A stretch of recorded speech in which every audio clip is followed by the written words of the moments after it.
Colonel, il y a plein de colonies de la Formicarum. Si ça continue, ça va péter. Bah, ils l'auront, leur putain de guerre.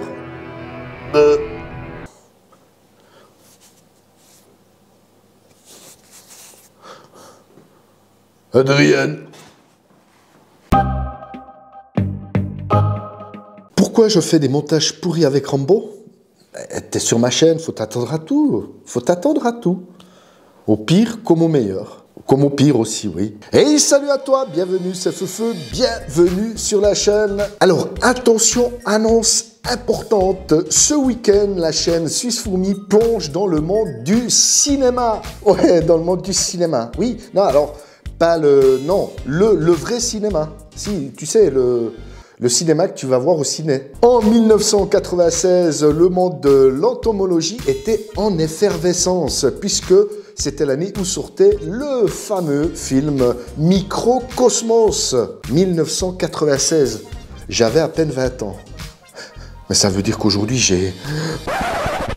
Microcosmos, un film aux 4 millions d'entrées au cinéma en France et qui a obtenu 5 prix au César 1997. Donc là, on parle vraiment d'une grosse bombe dans le milieu du cinéma documentaire. C'était carrément quelque chose à l'époque d'irréel, des images époustouflantes.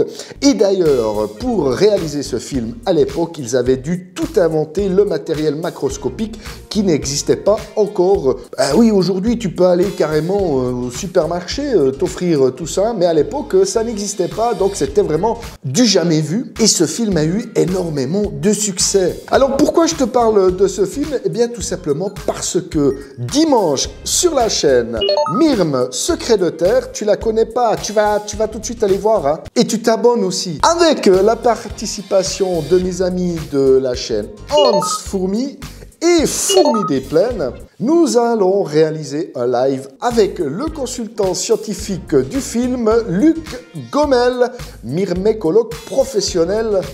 Alors là, on rigole plus. Là, on est dans du sérieux. Est-ce que je devrais mettre ma cravate? Bref, je remercie Myrme Secret de Terre pour son initiative et l'invitation qu'il me fait, et je t'invite toi à venir participer dimanche à ce live exceptionnel. Si tu veux tout savoir, tu cliques sur le lien de la description, juste là, en dessous. Là, clique. Oui, tu cliques là. Clique.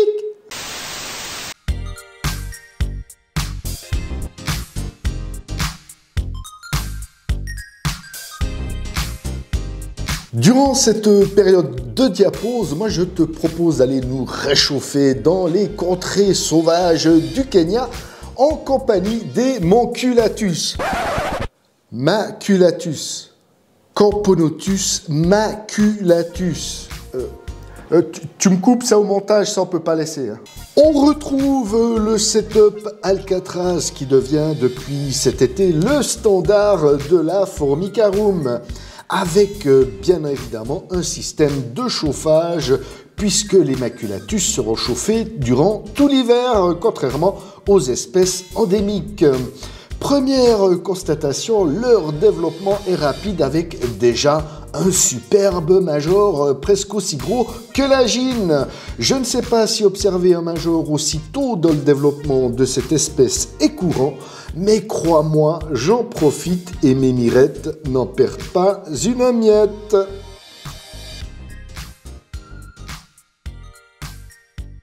Si lors de la fondation, il a bien fallu attendre 2 mois au calme pour voir la première ouvrière pointer le bout de ses mandibules, aujourd'hui le rythme de la ponte a considérablement augmenté avec un couvain généreux dans tous les stades de développement. L'hiver promet d'être prolifique chez les Camponotus maculatus.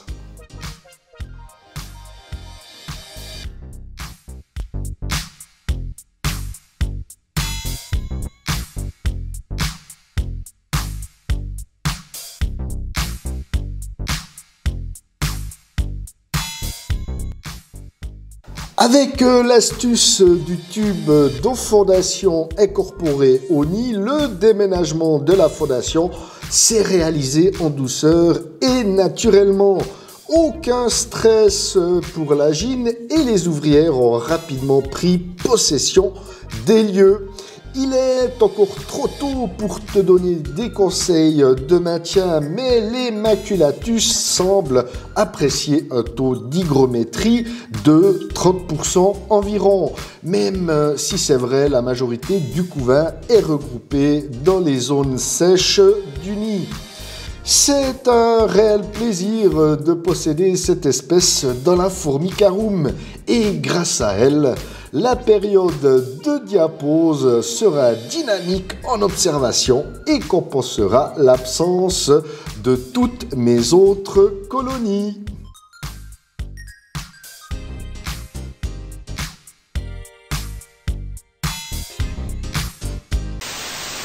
Bon, je t'avoue que lorsque j'ai réalisé le premier nid Alcatraz, j'étais très inquiet de mettre ma première colonie dedans, ne sachant pas comment ça allait évoluer. Est-ce qu'elles allaient s'y sentir bien? Est-ce que tout allait crever pour une raison ou pour une autre? Mais force est de constater, après avoir vu les Camponotus cruntatus, les Messor structor, les Camponotus maculatus et la semaine prochaine, nous observerons les Messor céphalotes, eh bien, ça fonctionne, elles s'y sentent bien et le développement est plutôt plaisant.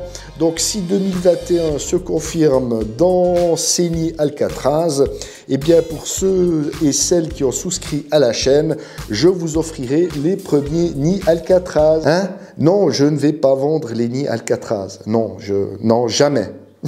Voilà, j'espère que le sujet t'aura intéressé. Je te rappelle, dimanche après-midi, nous aurons ce live exceptionnel avec Luc Gommel, consultant scientifique du film Microcosmos. Si tu veux tout savoir, eh bien, je t'invite à aller voir la chaîne de Myrme Secret de Terre. Je compte sur toi et je compte sur ta présence. Bon, ben, je crois qu'il ne me reste plus qu'à te dire plein de bonnes choses pour tes colonies. Porte-toi bien et que la passion te guide. Bye bye.